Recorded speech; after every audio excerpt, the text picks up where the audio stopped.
Hey guys, Dan here. Today we talk about settings. I get the question on stream quite often, hey, what wheel settings do you use? What is your iRacing graphic settings? Stuff like that. So I thought, hey, let's make a short video with all the settings. You can try them out, copy them, see if they work for you or not.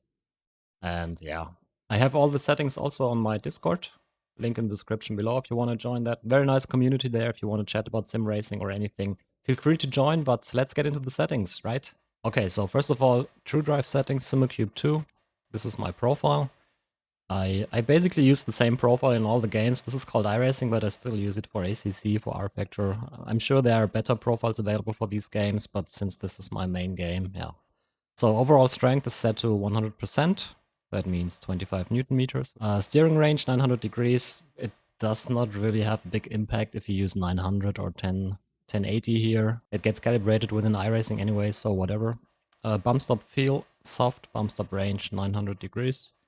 And then these are the more interesting settings. So the reconstruction filter is set to 5, no torque bandwidth limit, and then the damping is set to 15 degrees. And friction and inertia is actually pretty high. I usually kept these very low in the past, but I actually got the suggestion from chat, Sven, thank you for that, to try higher values here, and I like it. I feel it's easier to control the car on the limit, like when you're close to oversteer or something. So I have friction on 24% now and inertia on 17%. This makes the wheel kind of feel heavier, even when you're like not in the game. You can feel like there's some resistance. It might feel a little bit off when you first try it, but I like it. Try it out. Static force reduction is set to 12%, a little bit. I think for iRacing you don't really need it, but it's quite nice to have for ACC, because I feel like the cornering forces on ACC are pretty high and constant, and it helps a little bit. And then slew rate limit is disabled. Ultra low latency mode, 20%. I actually never played with those settings. And the rest is also turned off, and this is not even used for iRacing. I'm not saying like these are the best settings available for iRacing, but these work for me. Give it a try. Okay, next up, my Heusinkveld Sprint pedals. These pedals will be replaced soon with something stronger on the brake, because I always struggle with the 65 kilogram load cell, but whatever. So what I use is a dead zone of 2% and then a pretty linear braking curve that tops out at 90%. This is not so I don't lock up or something, it's just to get a little bit more dynamic range out of the pedals. Like I said, I think for me the 65, it's so easy to max these pedals out, and that's why I limited it to 90%, so I just have more usable pedal range, because I think like maybe the prototypes, but there's like no car in iRacing that needs more like 80-85% brake pedal inputs.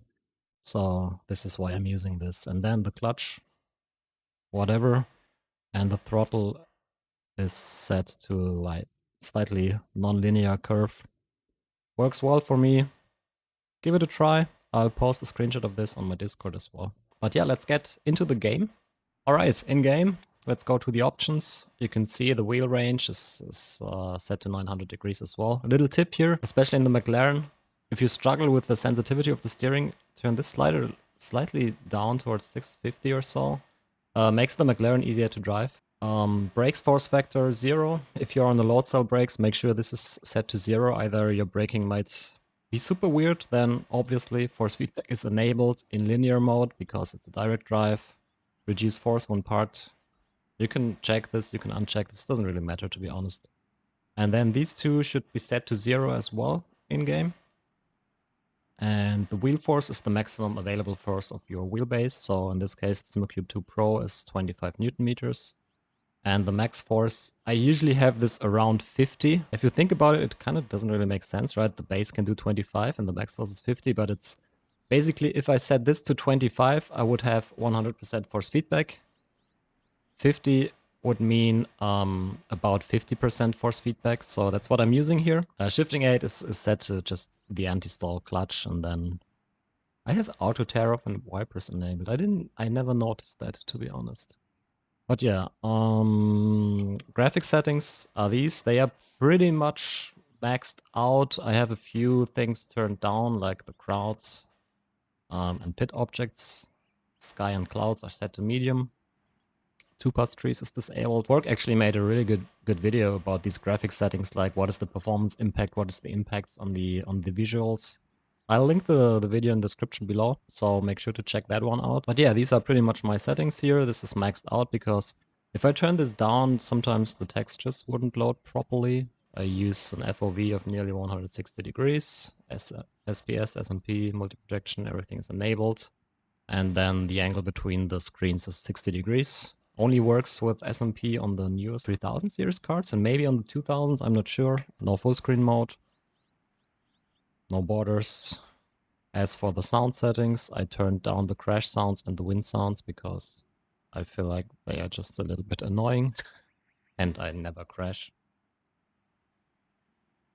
And for the spotter, I typically use the default spotter or the JJ spotter pack in the CUS version because I think it's a funny spotter. But yeah, that's actually it with the settings. So let me know if these settings work for you. And I have one special point at the end because I get that question quite often as well. Like, why does your iRacing look so good? And I think some of it is because of the LUT that I use in OBS. So I don't see this on my screen. You could, in theory, use this LUT on your screen if you use reshade. I have a video about that as well. But this is basically the look without the color correction.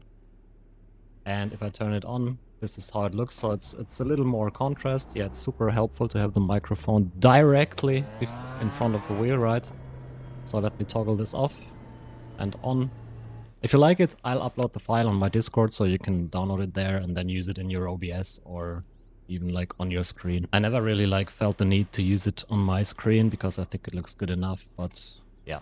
This is what I'm using to get a little more saturation, a little more contrast in the game. But yeah, that's it for the video. These are my settings. You can try them out. Let me know what you think of them in the comments down below.